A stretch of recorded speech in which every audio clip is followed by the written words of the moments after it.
Natchez with under 2.5 remaining in overtime. McCarr leaves it. MacKinnon gathers. MacKinnon trying to shake Borgen.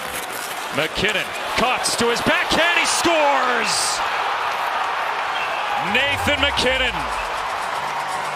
wins it in overtime for Colorado, and the league's leading scorer caps off the afternoon for the Avalanche, who win their 20th game of the season.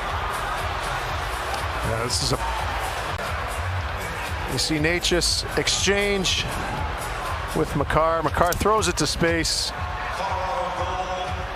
And MacKinnon will cut back. The engine on this man never stops. And bringing it to his forehand, you have to honor that forehand, and Will Borgen gets to that side. He pulls it over to his backhand, creates a ton of separation, and is able to elevate it quickly. Rangers fight all the way back to earn a point.